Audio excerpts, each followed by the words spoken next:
All right, the Kimosin Chargers men's volleyball team have home court advantage this weekend for the first time in 2012. And they'll be hoping the Pisces equals points as they host the defending national champs. The Bearcats from Columbia Bible College invade Pisces for some Pac West play.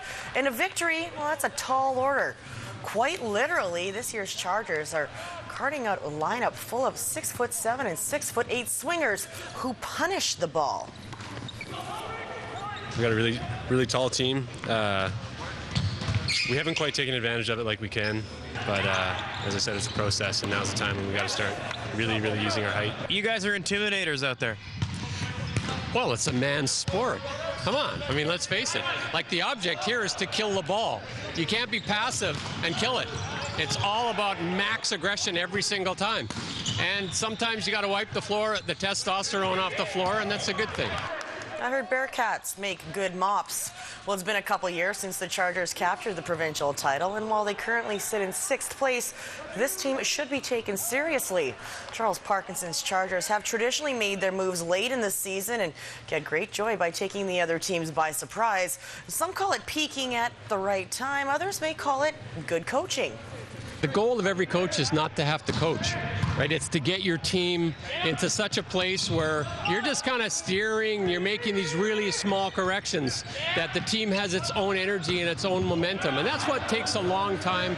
That's why we train so much, because it's got to become automatic, and we're trending in that direction.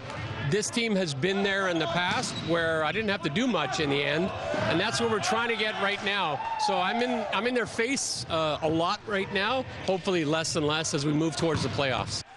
Well, Sinclair and Team Canada scored more goals in that one soccer game than the Victoria Royals have in their past 3. And perhaps tonight they'll notch their second win of their 6-game Prairie Road swing as they pull into Prince Albert if the Royals can't find a way to scratch out a win against the Raiders. They must beat the Prince Albert Raiders to stay in the playoff hunt. Well, the BCHL Board of Governors have decided that the Junior A brand of hockey is in need of a new look next season. So to allow for more fans to attend games, governors voted to lower the number of regular season games from 60 to 56. This will decrease the number of midweek games. Also, a showcase event will be held in September where college and professional scouts are invited. The showcase results will also count in the regular season standings. Clippers head coach Mike Vandekamp says fans should be excited about these new changes. Well, you know, regular season points being on the line, so the games will be obviously played to the best of their potential. Having all the league in one place, one rink, is a wonderful opportunity for scouts and recruiters, whether that be college recruiters or National Hockey League scouts. We had it in the AJHL when I was there, and it was very well attended. I think we have as many as 100 scouts at these games every day, so it's a wonderful opportunity for our players to showcase their talents to pro scouts and college scouts. Well, Coach Vandekamp isn't focusing much of his energy on the changes taking place next season. That's because he has this year to worry about. Right now, his Clippers are chasing the Coquitlam Express for the final playoff spot, and 2 points against Surrey tonight are crucial. Obviously, we need to get all the points we can. I think we're, really chasing Coquitlam right now. They're the one team that's in our sights, and we have to get as many points as we can. We still play them 4 times as well during the year, so those are going to be real big games. So every game for us right now in the last third of the season is going to be real big, and Surrey's a team that we've played well against, and we've had tough battles with them, as we have with all the teams in our league. So it's going to be a great game tonight with Surrey. They're a very good team, and it should be entertaining. All 4 island teams in action tonight, and it should be a good one in Powell River. The Kings have the best home record in the Coastal Conference, and they are home to the Cowichan Valley Capitals, a team with the best away record.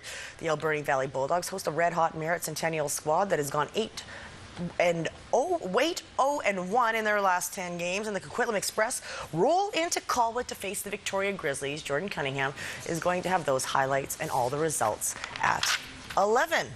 So some good hockey, some changes in the BCHL. That's kind of good to see. So, and some good volleyball. Fans are going to like it. Yeah, more weekend games, so it makes it easier for people to get to the rink. So. All right. Thank you. See you later. Okay. 6:45. I gotcha. All right, Jim. Thank you. All right, time for sports. Myra's here. Bye. Well, Hudson Vancouver Islanders have known it for decades, but we can officially call Vancouver Island the Rugby Canada capital of Canada. Today, the doors open in Langford on Rugby Canada's Centre of Excellence. It's a standalone, world-class facility that allows the top players in the country to live and train under one roof.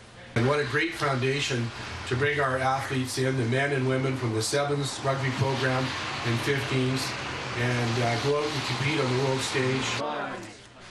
And with one snip of the scissors from the Honourable Ida Chong, the Centre of Excellence is up and running. All of Canada's men's and women's programs will call Langford home.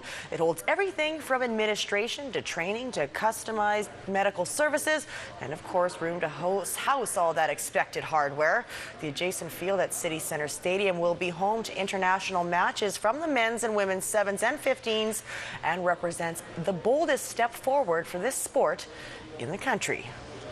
The turf field and the weight room, everything's amazing, but just the fact that everything's all in one place and just so that guys can go from one facility to the next. We've been in the gym and everything like that. It's awesome. So I'm just really excited overall, but like really the main thing is going to be all of us being together all the time, training together all the time. It's bound to improve our play tremendously. So players can go to the gym, then they go out onto the field, and then you can take them to do analysis, etc. from a coaching perspective, or you can go straight to the office and do things from there. It's really exciting. It just shows how the business has grown over the last couple of years, and it's got the potential to grow even bigger. The state-of-the-art medical facilities adjacent to the gym will be overseen by Kimosin. Ground was broken on the facility in 2005 with City Centre Stadium. Now with 2 floodlit stadiums seating 2,500 and 1,500 fans. With phase 1 of the facility now complete, plans are in place to begin the construction on player residences and an aquatic center. How fantastic is that? That is a building? great facility out there. Unbelievable. Congratulations to Rugby Canada. You betcha. Have a good weekend, Mike. You Thank too. you.